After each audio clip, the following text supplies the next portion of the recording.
নমস্কার সবাইকে, কেমন আছেন সবাই? ঋতুস লাইফস্টাইলে আপনাদের অনেক অনেক স্বাগত জানাই। তো প্রথমেই বলি, ইউটিউব থেকে যারা দেখছেন তারা চ্যানেলটি সাবস্ক্রাইব করে দেবেন, আর যারা ফেসবুক থেকে দেখছেন পেজটি ফলো করে দেবেন, আর লাইক কমেন্ট শেয়ার করতে ভুলবেন না। আর কে কোথা থেকে ভিডিওটা দেখছো সেটা অবশ্যই কমেন্ট করে জানাও। তো আজকে আমাদের বৃন্দাবনে ফার্স্ট ডে। প্লিজ তোমরা সবাই একটু বাইরের ভয়েসটা ইগনোর করো। তো সকাল থেকে রাত অবধি প্যাকড আপ শিডিউল ভোর থেকে, তো আমাকে এইভাবেই ভয়েসটা দিতে হচ্ছে, কিছু করার নেই আমার। তো বৃন্দাবনে আজকে ফার্স্ট ডে। চলে এসেছি প্রথমে একটি মন্দিরে। একজন পুরোহিত মশাই আমাদের ডেসক্রিপশন দিচ্ছেন, মানে উনি গাইডেশন কিভাবে করবেন, উনি মন্দির দেখাবেন, কোন মন্দিরের কি মাহাত্ম্য, কোথায় কিভাবে ঘুরতে হয়। এখানে অনেক অলিগলি, বৃন্দাবনে তো মোট 5,000 মন্দির আছে, তো দ্যাটস ওয়াই উনি এইভাবে আমাদের গাইড করছেন। তো এটা হচ্ছে শীষমহল। শীষমহল যারা এসেছেন তারা তো দেখেছেন, চেনেন। আর এটা হচ্ছে সোনার তাল গাছ, মানে গুড়িটা পুরোটা সোনার, আর তালের পাতা বা তাল নেই, কিন্তু উল্টানো কলসির মতো সোনার কলসি টাইপের ওখানে ওপরে কিছু একটা রয়েছে। তো ওটা ঠিক করে ক্যামেরায় বোঝা গেল না। আর এটা হচ্ছে নারায়ণের মূর্তি, একটি নারায়ণের মূর্তি। সব মন্দিরে ফোন অ্যালাউ করেনি, তো সেই জন্য আমি এই গোটা মন্দিরে এই একটাই আমি ভিডিও করেছি। তো অনেকগুলি আছে এই মন্দিরে, মোট 4টে মানে মূর্তি আছে। তার মধ্যে একটি মূর্তি মকর সংক্রান্তির আগে যে একাদশীটা হয় ওই দিন খোলে, মানে বছরে একদিন। মানে আমরা 3টে মূর্তি দেখেছি। ঠিক আছে, মন্দিরটা তো ঘোরা হয়ে গেল। তার পাশেই রয়েছে মীরাবাই আশ্রম। এই মীরাবাই আশ্রমের নামও অনেকেই আপনারা শুনেছেন। তো আমরা এসে গেছি মীরাবাই আশ্রমে। প্রথমে এরা বসে নাম কীর্তন করছে, খুব সুন্দরভাবেই নাম কীর্তনটা করছে।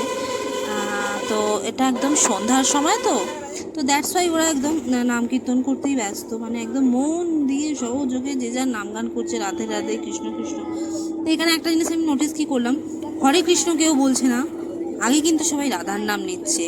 পুরো বৃন্দাবনে সবাই কিন্তু একটাই মুখে কথা, রাধে রাধে। তো রাধার নাম কৃষ্ণের আগে আসে, তাই না? রাধা কৃষ্ণ। তো যাই হোক, আগে ছিল ওটা কৃষ্ণমূর্তি, ওখানে কীর্তন করছিল। তারপরে কিন্তু ওটা ছিল গোপালের মূর্তি, মানে গোপাল বসানো ছিল, ওরা কীর্তন করছিল 2 জায়গায়। তো যাই হোক, ওখান থেকে আমরা চলে এসেছি। তারপর চলে এসেছি যেখানে কৃষ্ণ লীলা খেলা করে সেখানে।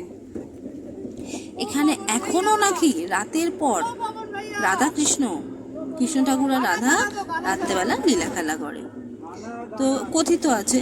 তো ওরা ওই জন্য 7টার পর বন্ধ হয়ে যায়। মানে এখানে কোনো গাইড বা কোনো মানে দেখাশোনা করার জন্য কেউ, মানে এটা পুরো ফাঁকা করে দেয়, মানে এখান থেকে পুরো বেরিয়ে যেতে হয়। আর ওই যে বনগুলো দেখলেন, সমস্তটাই তুলসী গাছ। ওখানে অন্য কোনো আর গাছ নেই। আর ওখানে যে মূর্তিগুলো ছিল, মানে শুধুমাত্র রাধার মূর্তি ছিল, কৃষ্ণ কিন্তু কোনো মূর্তি ছিল না। ছিল একটা জায়গায় ছোট রাধাকৃষ্ণের ছিল, আর বড় করে রাধার মূর্তি ছিল।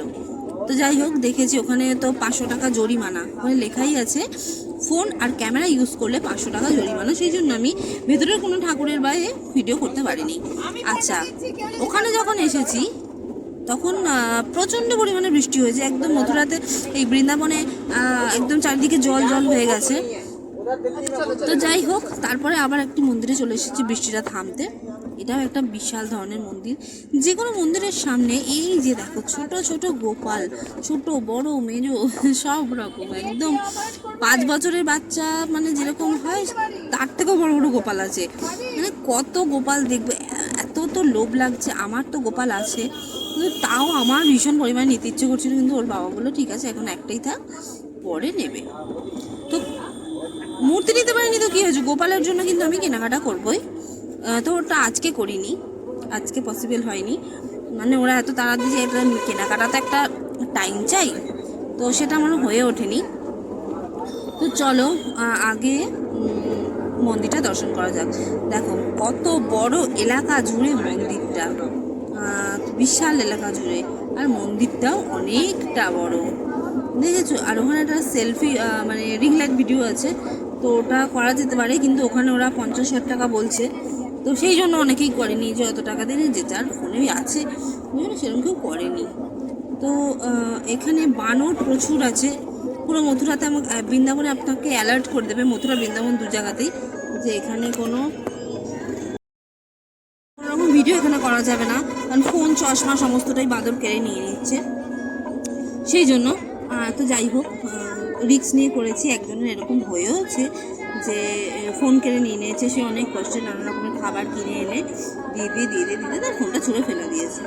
তো যাই হোক, খুবই রিস্ক নিয়ে করা হয়েছে এটা। তো চারি জায়গায় রাধাকৃষ্ণের অনেক গান চলছে, তোমরা প্লিজ অ্যাভয়েড করো। তো আমি মন্দিরে ঢুকে এসেছি, এখানে একটি ছোট্ট রাধাকৃষ্ণের মন্দির আছে। এই যে ছোট্ট রাধা মাধব বসে আছেন, রাধা মাধব সোনার দোল, এই রূপোর দোলনাতে, আর ওটা মাথাটা চূড়াটা সোনা দিয়ে বাঁধানো। তো ওখানে এরা নাম কীর্তন করছে, এখানেও এরা খঞ্জনি, ঢোল, হারমোনিয়াম বাজিয়ে নাম কীর্তন করছে। তো যাই হোক, ওরা করছে, সবাই ঘুরে ঘুরে দেখছে। এখানে অনেক কিছু লেখা ছিল বিষয়টা কি, তো সবাই তো ওখানে দেখছে। আমি একটা জিনিস নোটিস করলাম, তো এখানে অনেক কিছু ঝাড়বাতি ছিল। তো আমিও সেই ভিডিওগুলো নেওয়ার চেষ্টা করলাম, আপনারা দেখুন। মানে কোনো মূর্তি আছে কি আমি জানি না, কিন্তু তাও আমি করার চেষ্টা করলাম। তোমাদের ভিডিওটা কেমন লাগলো একটু জানিও। সবাই সুস্থ থেকো, ভালো থেকো, টাটা, বাই।